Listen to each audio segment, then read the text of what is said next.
Welcome to Love and Life. I'm Dr. Karin Anderson Abril here with my co-host, Pastor Elliott Anderson. And Love and Life is your place to hear conversations grounded in psych research, psychotherapy, and biblical truth to help us thrive in love and life. All right, Love and Life listeners, we have a special treat for you today. Karen's away with some family stuff again. And so I invited my brother, Dr. Warren Anderson, to join us and asked our studio man and our producer, Tim, to also join us. And even on our screen right now, I'm appropriately in the middle because Tim and Warren are both very wonderful, structured, anal, organized, insular at times, firstborns. And so I wanted to start today. Talk to us this way, Warren. He's just got a smile on his face. So far, it's not too bad. We'll see where it goes. Yeah. And so I mentioned a little bit about birth order on last week's show. And Warren, I used you as an example where firstborns don't often remember or recognize that their lens of the family of origin is primarily up to mom and dad and then down about the kids underneath, the siblings underneath, and what they have to do usually to kind of help them or protect them or take them places, all the things both of you guys did for younger siblings, but that for middlers, our youngest, we look up through the sibling, the older sibling, and the oldest sibling, when he or she has the personality like you guys do, very structured, organized, father figures, caretakers. Our family of origin lens is diversified, and I would say it's as much as 50% mom and dad, 50% the oldest sibling, or at least 66 and 33%. And so in light of that reference I made last week, I wanted to hear from you guys as firstborns, the reflection about us underneath, the younger siblings, and how you projected up, wanting mom and dad's pleasure, affirmation, recognition, etc., but also had to look downward. But you don't have an older sibling to reflect off, to bounce off, to counter off of, any of that. It's a whole different process. Did you ever think about, like I would have, automatically, a decision you were making based on me growing up? Hardly ever. Right. And yet almost every decision I was making was based on partially you and mom and dad. Different kind of reflection as an oldest sibling. Not that you didn't care about the younger siblings, but you are countering and buffering off mom and dad immediately and directly, and the younger siblings aren't. Right. Yeah. No, everything that I did, I think, was geared toward earning affirmation from mom and dad. Not that I felt that it was wanting anyway, but the natural inclination is just to get more of a good thing. So in my academics, in my sports, while I was in a place where I was decent before all that started waning, and then after the sports started waning, in my music, especially with dad, wanting to carry on. I think at a young age, I really felt his legacy. I wouldn't have termed it that at that time. I wouldn't have even been conscious of that. But everything that I've done in my vocational career absolutely goes back to dad's example. And so probably at a young age, even unable to articulate that, I was trying to follow in his footsteps and putting my own spin on it, especially where faith is concerned, because at that time he wasn't articulating his faith as much as he did near the end of his life. So that was a distinct change that I wanted to, in the spirit of what mom always said, take the good from the previous generations and leave the bad. I was trying to take the good and leave the bad. And one of the things I wanted to improve upon was let's make the Christian faith a little bit more central to the decision-making process in all aspects of life. So and I didn't think of you and Karin at all. Yeah. Not that I didn't love you and not that we didn't have fun times together, but what you thought about anything that I did never entered my mind.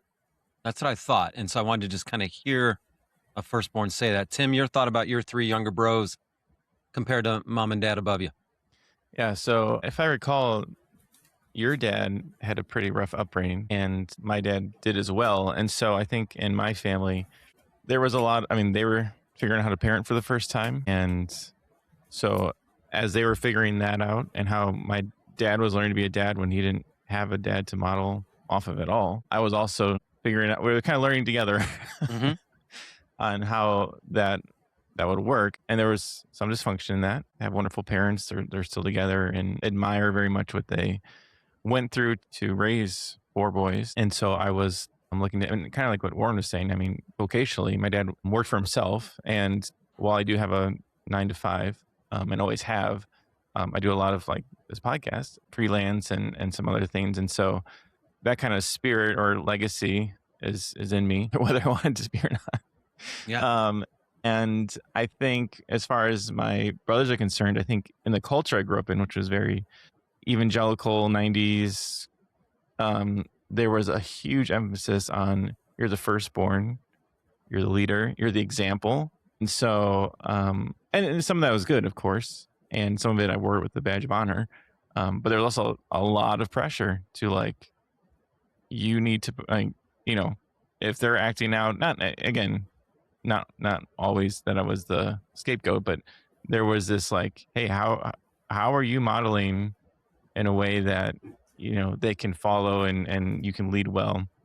And so it's not that I was paying attention to what they were doing, but I was very aware of what I was doing, how that was being perceived.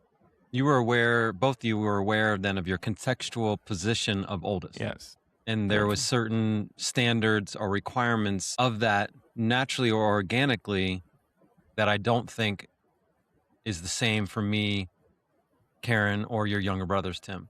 Warren, did you have any of that? Spot on. And not all of it was bad. I mean, some of the pressure I felt was good. It absolutely drove many choices that ended up being very good choices.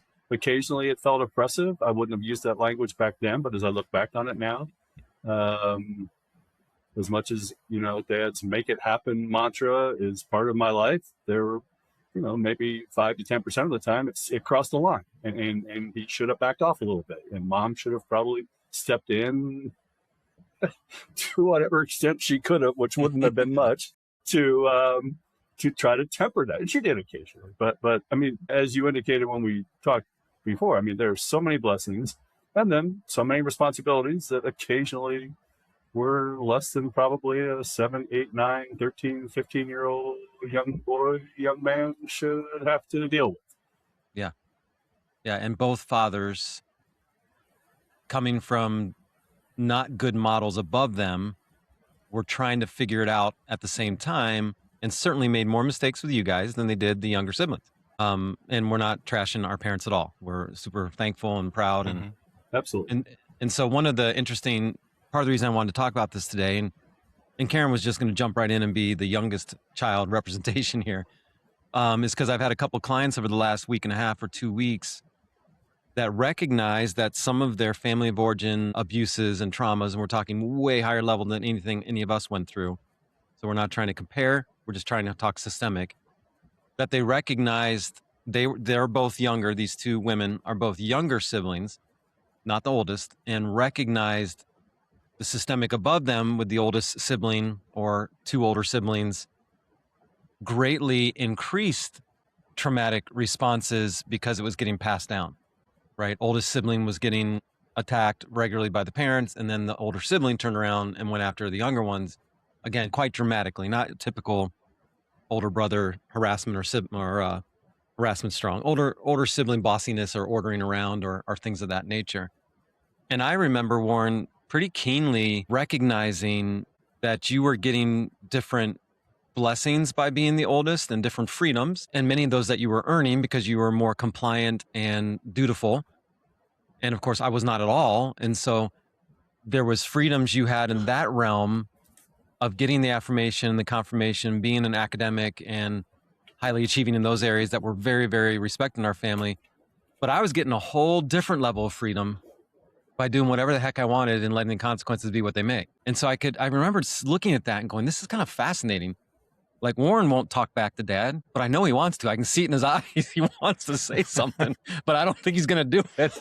But I'll do it, and I'll take whatever happens with it. And of course, Dad and I had some legendary battles that I usually lost, of course, but I would get my 2 cents in. And I wonder, Tim, if you saw some of that as well, where the younger brothers felt more free to do things that you as an older brother wouldn't have done, whether it was against Mom or Dad or stealing from a local grocery store or whatever it would have been. If, like Warren talked about a minute ago, both the boundary of being the oldest and a little bit of the burden and the role modeling of being the oldest actually contained your behaviors well, but maybe even contained them too much at times, and you took a little longer to find essence of true self. Yeah, I had three younger brothers, and so all three of them responded to this differently. The one directly under me just kind of disconnected. And he was also the one to kind of rebel first. Again, in that kind of strict culture we grew up in. And so, he was the first one to take a sip of alcohol, the first one to smoke a cigarette or whatever. Mm-hmm. Again, from my posture, very self-righteous, like, how could you do this? This is not how we were raised. Yeah. Junior parent, right? Yeah. Oh my gosh. 100%. And so in the parental dynamic you're talking about, he would literally disappear. It's like, where did Ryan go? It's like, he's just gone. He's just gone. Yeah. He's out. And so I don't know if you disconnected in the same way, Elliott, or if you were more willing to engage. Well, on the fight or flight scale, I am a fighter. So I would rarely disappear. Yeah. And if I did disappear, I was going to let everyone know about it on my way out. But, that makes sense. Yeah. But we see that in our family dynamic with my kids. Olivia is our disappearer. Okay. Things would ramp up, and all of a sudden there's a bunch of sharks in the room going after it, and then all of a sudden you realize she's nowhere to be seen. Yeah, she's kind of slipped out of the way. It could be anything. It was like my dad would say, "It's time to clean the garage," which was like, about the worst thing that could happen on a Saturday. And I'd be like, "All right, gotta do." And well, where's Ryan? It's like he's gone.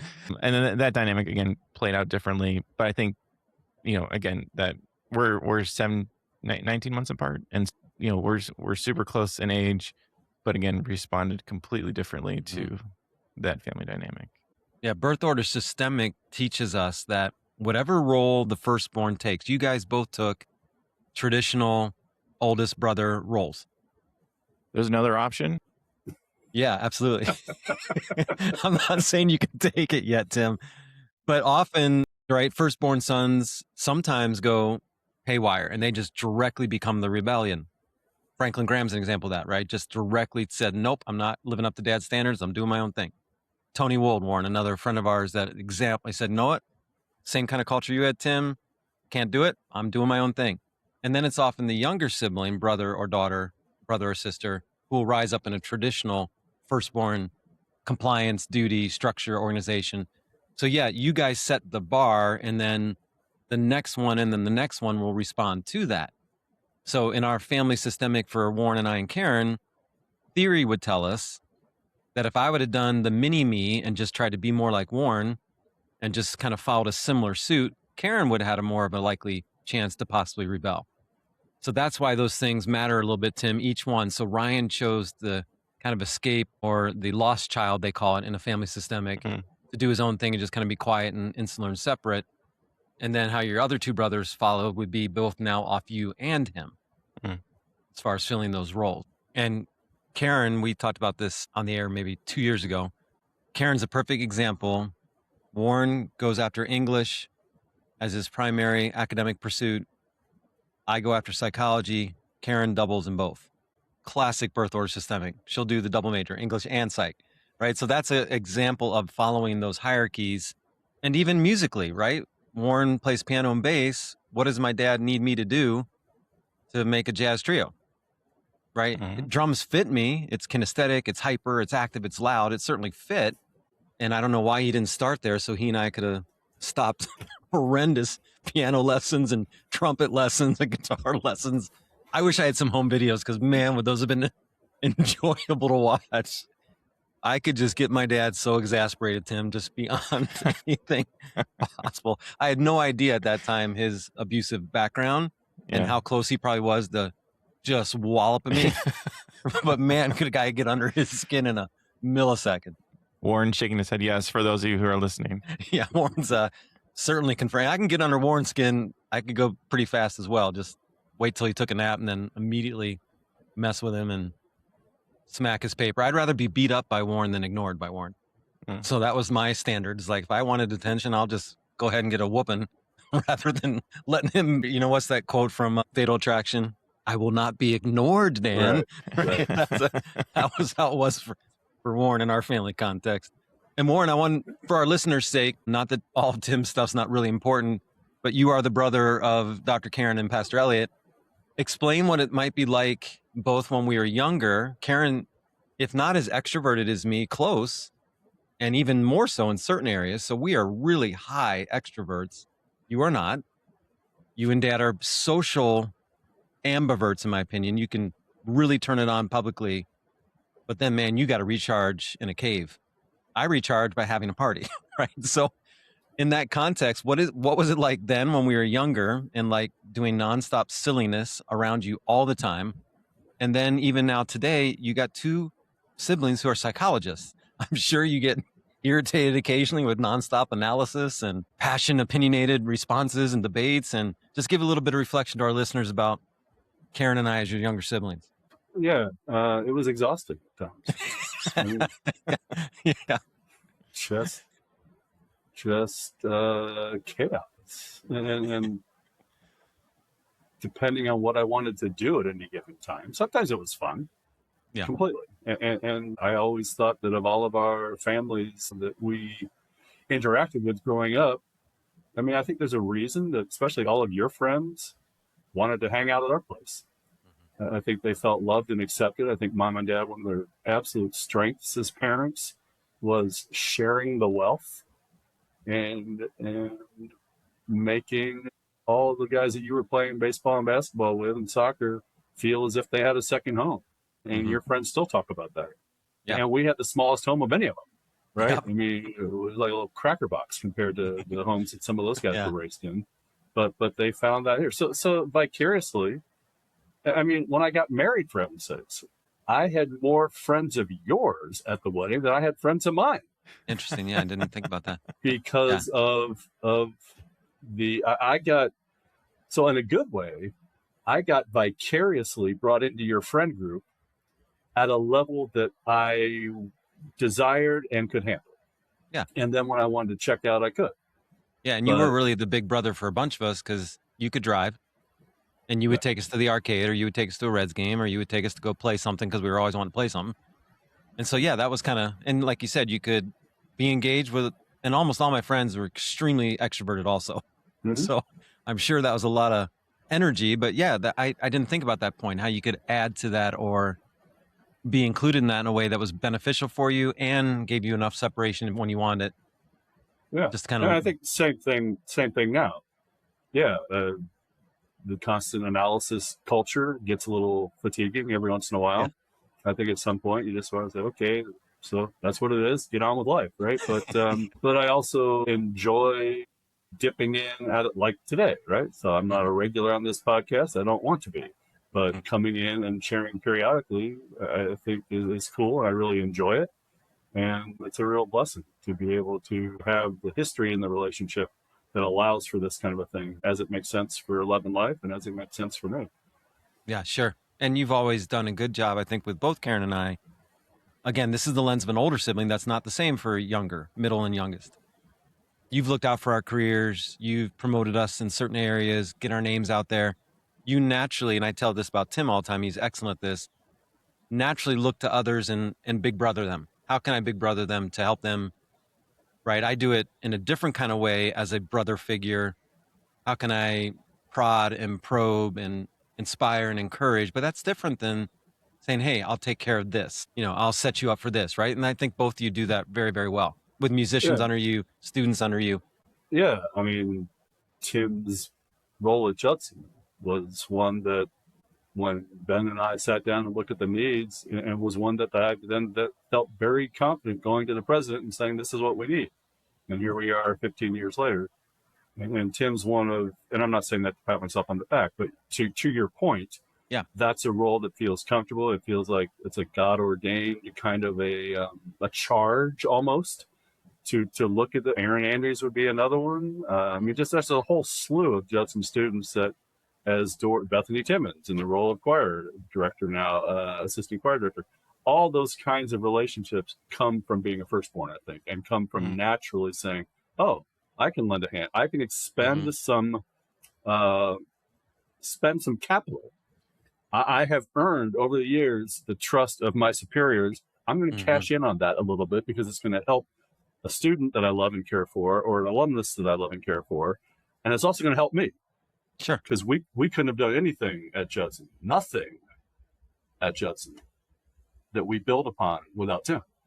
Right. Tim was crucial, absolutely crucial. And he's too humble to toot his own horn, but anything that we've done doing that. We're tooting it. Yeah. So and that feels good. That feels good. It was so this is absolutely a firstborn thing. It was my energy. It was my drive. It was my vision. It was all of that helped put this former student in place. But then that former student is turning around and using the gifts that I saw in him when he was a student here and helping me flourish now. Yeah, absolutely. So it's a whole reciprocal thing. And that's kingdom of God stuff right there. I'm getting energized because it's cool. It's cool to see that and to actually articulate the process. Yeah. Disciples making disciples. Timothy, your thoughts on it? I'm getting teary-eyed. Who led your brothers to me as a pastor counselor? Yeah. Right? Perfect example. You Or guys your need parents help. for that matter. For your parents, right? Yeah. A classic example, right? You and I connect and Abby connect, and then you're like, you know what? I think this might be helpful for my brothers or my mom and dad. And that's a classic firstborn. Not many middlers. Our youngest would have done that. Mm-hmm. I don't think it would have been your natural instinct as a middler. And I'm a pretty father figure-y kind of type of guy, but it's still not the same. Yeah. And again, Warren's a former, still boss in some ways. Got all these endeavors going on. Yeah. But dear friend, and I think part of just the connection relatability is this firstborn dynamic we're talking about. I think we worked really well together because he knew how to empower me and then give me space. And I don't think he didn't want to, micromanage me or do any of those things. Yeah. He wanted me to flourish. And so, but yeah, and again, even as a firstborn to see, I don't think I knew at the time that Warren was a firstborn. When I got hired on, maybe I did, but to see someone seeing me kind of play a firstborn into my life was a different dynamic that I wasn't used to, and had a huge impact. Yeah. And I've told Tim many times, Warren, and you'll appreciate this, that though I'm a lot older than Tim and Karen's a lot older than Tim, in the birth dynamics of love and life, we are much better when Tim acts like the firstborn and structures the two hyper passionate, opinionated, all over the people psychologists. And so I remind him regularly, boss us around him, structure us up because we're going to be better with you in that role. Just because we're older and you can defer to our credentials and all that doesn't matter. Systemically, we need you to be firstborn. And I think that's super important. And in birth order theory, again, recognizing what your spouse's birth order is, or your bosses, or your department chairs, or your staff underneath you, right? Knowing what their birth order is and what their systemic is like can be very effective in strategizing. When I teach this out in a very lengthy way, I give a host of different ways to communicate. How do you communicate to a firstborn who's the structured, organized, detailed, woman or man? How do you communicate to someone like me who's needs to be fiercely independent, but wants to be a team player at the same time, right? What do you do there, right? Trying to figure out all those dynamics. And lastborns, right? We know when we're communicating with Karen, Tim, when you and I are doing stuff with Karen through text or whatever about show stuff or what's next programmatically, we got to give a lot of room for processing externally and verbally and emotionally, because that helps her get to the point she needs to get to. Where someone like you and Warren, I'm not even friendly on text with you guys sometimes. I just say 10 o'clock, boom, that's it. Right? I don't even offer anything else. I know you guys so well. If you want me to expound on something, you'll ask. Say, boom, let's do this, because I know who you guys are and I know how you operate. And does that make sense? Absolutely. And so it's another fascinating point about birth order dynamics is Warren married a middle and I married an oldest. And that's often the case in sibling relationship, right? And so you end up going to what's comfortable. I like to push and to argue and to debate, and did that with Warren all the time, did that with my dad all the time. And then I married someone who loves it. She loves the debate and structure and contain me and counter me. Yeah. And Warren married the opposite side of the middle child. There's middle child agitator and middle child peacemaker. And Leah's the classic peacemaker. And she was the middle of her family of 5. And so it's interesting how those dynamics impact as well. And you marrying a youngest Tim would be reflective of You didn't need to be bossy, but you wanted to have the type of style of leadership in your marriage that worked into a compliance connection way rather than marry someone like me that was challenging every single thing you said ever, right? So I think that would wear you out pretty significantly. The beauty of all this is that it's completely unconscious in the moment. Yeah, for sure. But as you look back on these, you say, oh, yeah, obviously. But in the moment, I just saw someone who I thought I could enjoy the rest of my life with, who made me feel good when I was in her presence. So that's all I was thinking about. Yeah. But then part of why that was happening was absolutely to her birth order and how she dealt with her older siblings. And it's often how she deals with me still after 35 years. Yeah, and at times I feel the need as the middle-born agitator to speak on behalf of Leah, what she would maybe want to say, but would never say, and I'll say it for her. Yeah, absolutely. I try to do it in a nice way, I try to put it in actual language that she might say, rather than my kind of style. And that can be beneficial and harmonious. And I think Leah and I, we're very different personalities. I think we do understand each other in a great deal because of our systemics. Middle child feeling. I felt like the classic rerun. Right? Warren was such an achiever and so good at so many things. I'm like, I can't possibly do any of those. And then Karin was just like this little princess who was like speaking fluent French by 5 years old. She was so articulate and so smiley, happy, joyful. And I'm like, well, this sucks. You got Shirley Temple underneath me and I got Clark Gable above me. What the heck am I going to do? I might as well be James Dean. So, Elliott, I'm sure you mentioned it in passing, but did you live in Warren's shadow? Did you want to emulate him, or did you want to conquer him? Yeah, emulate is true. I did want to emulate certain things, but I also knew, again, I was so keenly aware of systemics and power stuff and personality and relationships long before I had any idea what I was doing. I was still aware of it. And I was aware that we were very, very different. But even though I was a better athlete, his sports teams were having better success than mine, and it absolutely infuriated me. So it did drive me to work harder. And Warren was a great older brother in that regard. He knew my insane competition, and he'd play with me a lot and push me and wouldn't let me beat him ever, which is great. You see that in a lot of successful athletes. When you look at him, did brothers. You say this is my role model, or was this someone that I needed to outperform? It wasn't outperform. It was constantly measure against. Oh, okay, gotcha. But academically, I felt like no shot. And so I didn't even try for a long, long time. Right. And then when I started to become a decent student, who did I go to for help more? Warren. Yeah. I didn't go to my dad as much because we had so many classic arguments that it was just beyond repair. So I'd have Warren edit my papers. I'd have Warren check over my stuff. And so that's a fascinating piece too. At that point, it's like, I know intellectually I know I'm very smart, but I knew intellectually I wasn't same capabilities. College, high school? Late high school, college.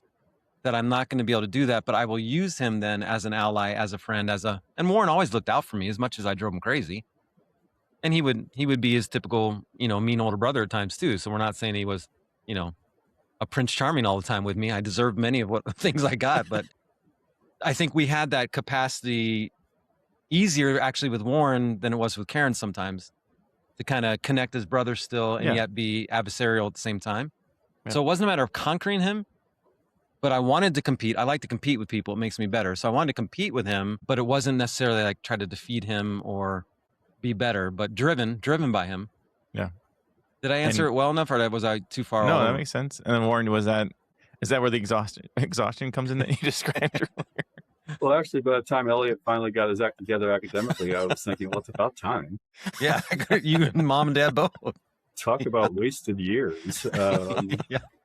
So because of the high, ridiculously high family value of education, my dad comes from a family where his dad had an 8th grade education, and my dad doesn't just get a high school degree, doesn't just get one college degree, doesn't just get a master's, goes on and gets a PhD. Are you kidding me?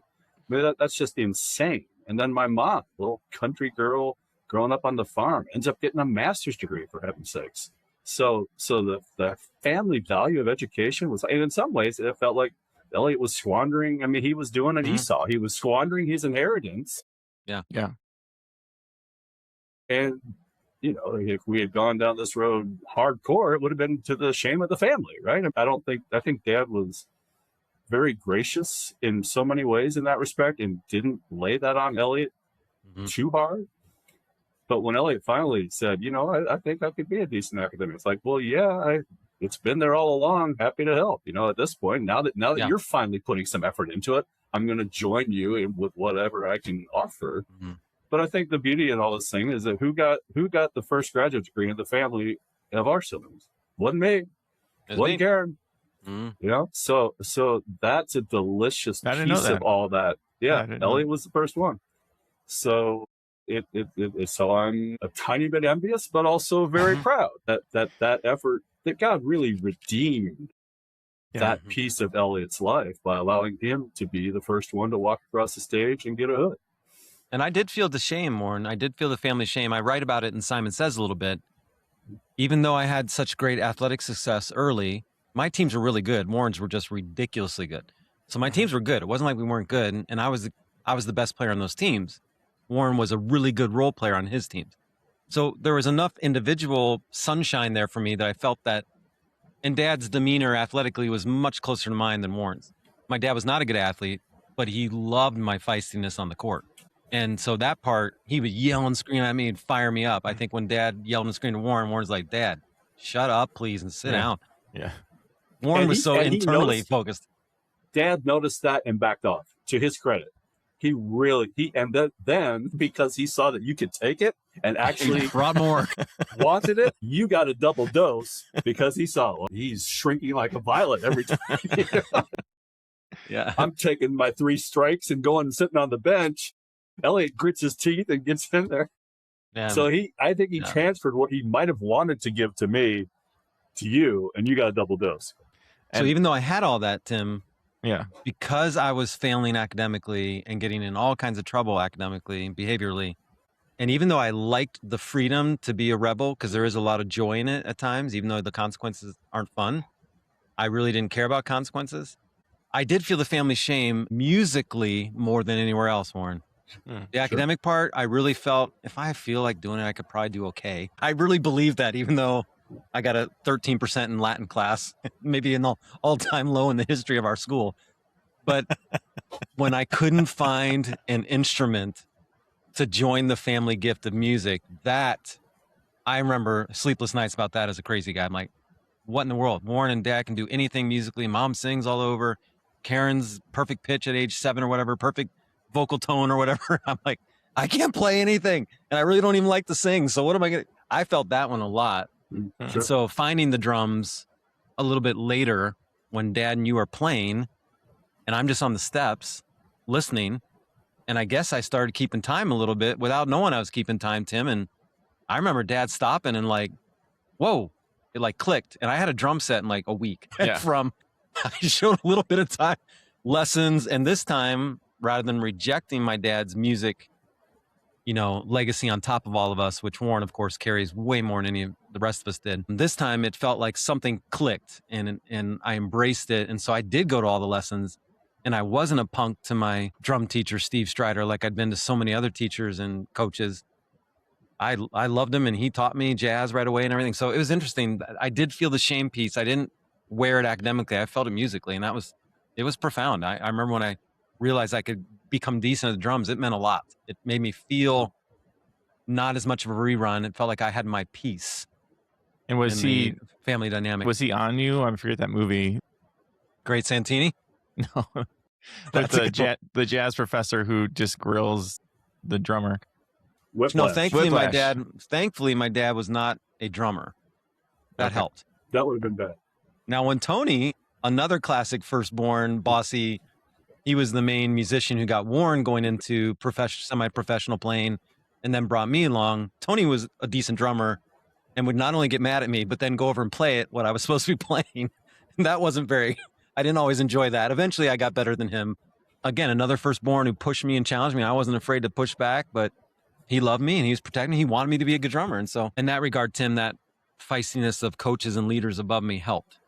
Yeah. And what now would be considered often, you know, coaching from my dad, Tony, or Wally Bucher, which would now be like on the news for assault, aggressive verbal assault of coaching, where I didn't mind. Somebody would have snapped a picture of Wally grabbing your jersey and pulling veins popping out of his neck, and he would have been fired the next day. Yeah, and it made me a better player. So one of the subtle ways I want to flip this now, all of us are leaders and lead many things, and I wanted to start from the systemic of birth order, but then talk about the blessings and the burdens of leadership. So I'm on my first sabbatical from preaching ever, which is terrible. That took me the 22 years to do it. And someone asked me last night at prayer meeting, because that was the last prayer meeting I went to, and we had a leadership meeting to kind of cover the summer while I'm gone. And someone asked me, well, what's it been like so far, the first 3 days? And it made me reflect quickly. And here's what I told them that I think you guys will understand completely, though you're not preachers all the time. I said, it feels like I forgot to feed my dog. Like I'm constantly thinking, oh, what's the message? What's my point Sunday? Have I started the PowerPoint? What's my systemic? What do I have to read? And so it's like that cycle is so beautiful and burdensome that my brain won't cycle out of it yet. And so I've had 2 dreams in the last 3 days. I'm only 3 days in my sabbatical. I have 2 dreams about not being prepared at a sermon or an event to speak. So give me your thoughts on that, firstborns, because I'm sure this is more regular for you than it is for me. Just that whole expectation of the leadership or the performance or the... Yes. Yes. Yeah, I mean, I think it's ingrained in me, but I think, and this has nothing to do with where I live now on the West Coast, but, you know, my wife, we homeschool, she stays home with the kids, which is what we want, the life we want to build. But I was telling somebody recently, like, you know, in 2026, everyone needs a dual income. And in our case, it's me. It's a good way of saying it. And so, yeah, there is that, and there's been times where, you know, I mean, I'm still adjunct teaching. And so even now, like, I've been thinking like, oh my gosh, what do I need to do this week for Judson or whatever I'm doing? I'm like, oh, school's out. It's okay. But there is that kind of constant thing. And it's a gift. I'm grateful. In my particular situation, I'm grateful to have all the opportunities I have. The flip side is if I didn't and I was roaming trying to find opportunities and things, that burden would be far worse. And so I'm extremely grateful for what I have and the fact that I am. And then it's just a matter of what's appropriate. Work-life balance, all those things. How do I still be a present father and husband? But I've learned that it's a burden worth bearing. So amen to that. Yeah, Warren is someone, Tim's kids are young. Our kids are his 30s. But you are at that stage of your career, at least in the choir, where you're kind of ready to step down from the everyday weight of responsibility of the choir. So Tim's got a long way till he can make those kind of decisions, but discuss as you get near that, what that's like about the blessing and the burden of it. Because I know it brings great joy and tremendous blessing to you. And yet you're also ready to let go of some of that weight. Yeah. Let me just speak to the Sabbath thing real quick. Sure. Okay, partly it's my personality, partly it's my birth order, partly it was Dad's example. Dad rested very poorly, had very little concept of leisure for all kinds of reasons. Similar to Tim, he had numerous side hustles that he felt were important to keep the family going. I wrote one of my best papers at the doctoral level on Sabbath keeping, and then spent the next 15 years ignoring everything that I had written. It has only been in the last couple of years where I am pretty anal about taking a 24-hour fast from my Judson responsibilities. Usually it's about 6 on Saturday to 6 on Sunday. By God's grace, I'm pretty good about that. Yeah. And are you feeling the fruit of that? Absolutely. Absolutely. Yeah. And I think it's making the prospect of handing the choir reins over easier. I feel I have some of Dad in me where he didn't spend a whole lot of time looking back. I mean, you and Karin have so many more friends from our high school days than I have. I will pop up on, I've got alums who are in the Chicagoland area that I don't are going to see. And it's not because I don't love them. It's just that I've got everything else going on. And that was 40 years ago. I feel as if it's both a blessing and a curse. I can put stuff in the rearview mirror and not dwell on it too much. Yeah. So you don't anticipate too much loss per se when it's time to hand it off officially? I think I'll be proud. I think because of the way things are going, one of my former students is the heir apparent. There will be opportunities to feel, oh gosh, They're on tour. I remember those days. But I've got something up because of now being a grandfather, because I'm hoping to help my son Austin really take the sports media stuff at Judson to the next level. I've already got things on the Mm-hmm. that I'm not investing into. I want to go and rep the school a little bit for the president and send me to the funeral of somebody. So he's got to raise money for the school. He doesn't need to be going to these kinds of things. Let me rep. So I'm already planting seeds in that regard. I got all kinds of things I want to do. So that's going to make the pain of leaving this thing that has been absolutely central to my ministry on this campus in the last 15 years. That's going to make it easier to relinquish. So a key to that, I think, is have some things on the front end that you're anticipating.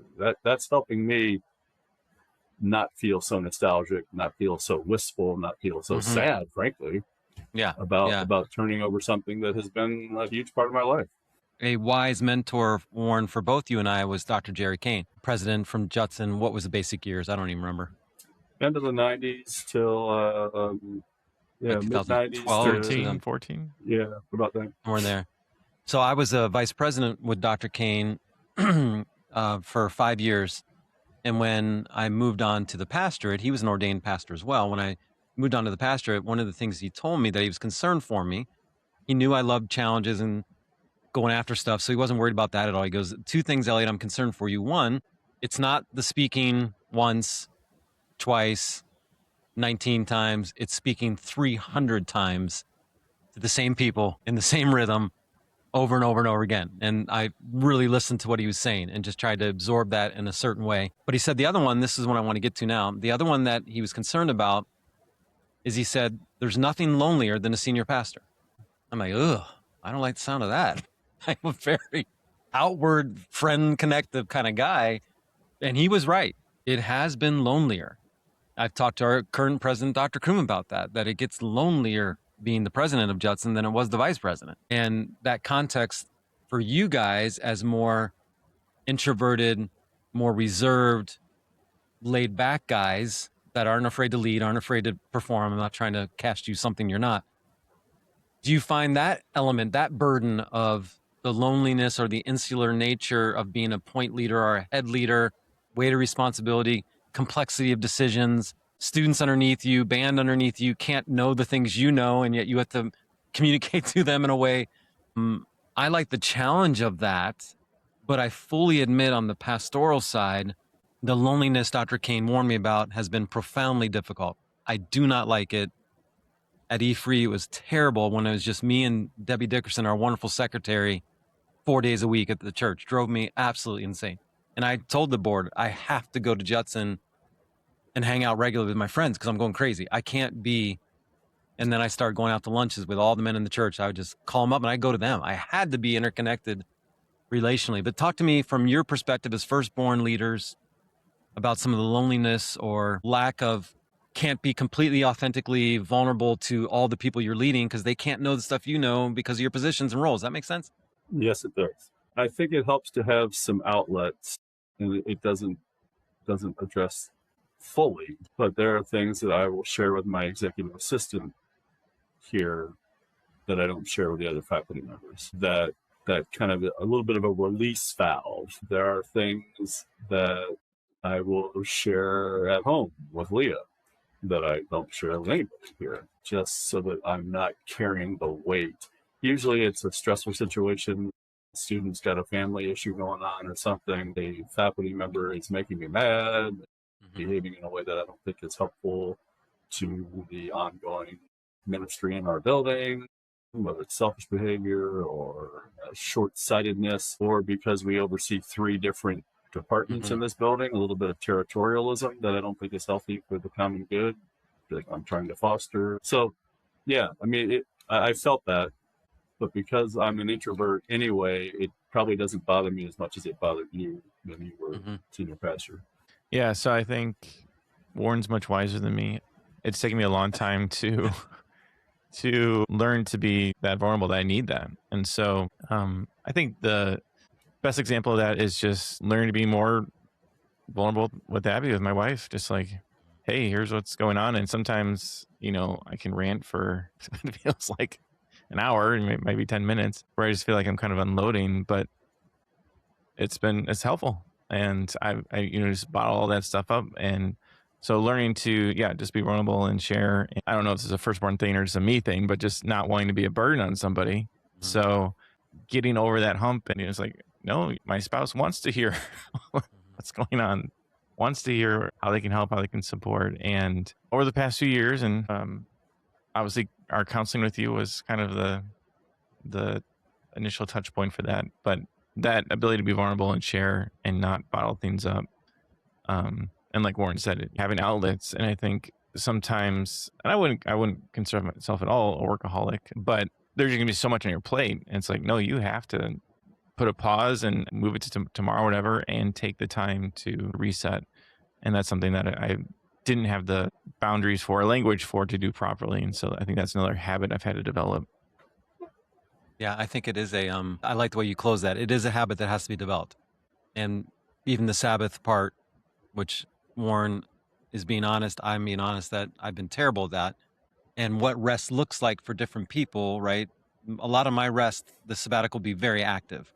I have a whole document I've created of all the projects I want to do, right? And that doesn't even include book projects I want to start writing so that you guys can help publish them again and get them out for me.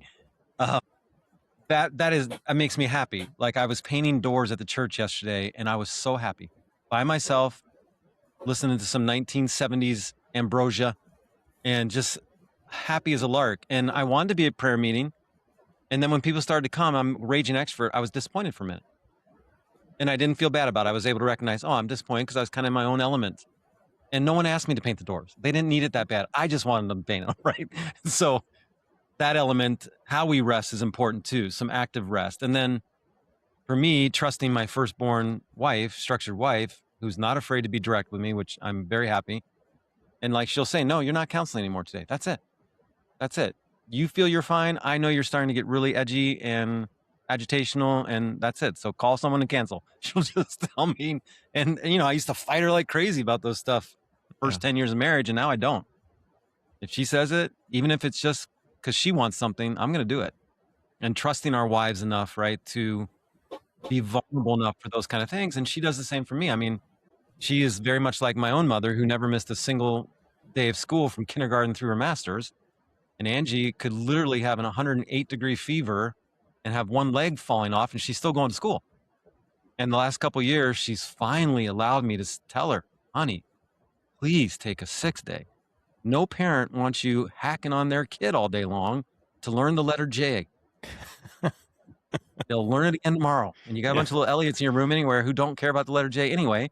So, right. And so she's allowing, as a firstborn, duty, responsible, you just never check out. You never give in, right? She's allowed that from my side too, that flexible piece, which is an important balance and dance in that. So yeah, the element of the birth order, the element of the blessings, the burdens of leadership. I thank Warren for coming on today to be with us, and Tim jumping in. Tim and I do our own solos occasionally, Warren anyway, but it was nice. Maybe Tim felt stronger that he had another firstborn in the house here to help counter any of my energy. And for the support you've both given me, tremendous support you've given me in my career, understood the nuances of my personality in a way to make it beneficial, not adversarial, and cut me some grace when necessary, like we have to as brothers in Christ. That's part of being in the family. And I've told Tim Warren for years he's not Ray Anderson. There you go. So you got another firstborn in the mix. He's the youngest out of us, but he's still in the mix there. And someone asked me, Tim, one of my clients said, is Tim related to you guys also? So I thought that was pretty cool that the connection you have with Karin and I continuously made them think you were in the family there somehow. Yes, if you'll have me. Of course. Absolutely. If you allow me to poke and prod, you're welcome. Yeah, you're my guest. Hey, Warren, would you do a special treat and do our closing prayer today for us and bless us? Absolutely. Thanks. Yeah, let's pray. Thank you, Lord, for the gift of families, regardless of what our particular family situation looks like. Some are wonderful, some are less wonderful. They all go through ups and downs. We ask for your grace and your mercy for those who have maybe wronged us in the past in our family situations. We ask for the ability to forgive where that's needed, to encourage where that's needed, to exhort where that's needed. Whatever is needed as we look at our families, would you please give us the will and then the ability to do what we can to continue to further the blessing and the responsibility of being part of a family, a part of our families of origin and our part of a family of faith. We ask this in Jesus' name. Amen. Amen. Love and Life with Dr. Karin and Pastor Elliott is produced by Tim May and executive producer Dr. Karen Anders Nagel. For more information about Love and Life, please go to loveandlifemedia.com.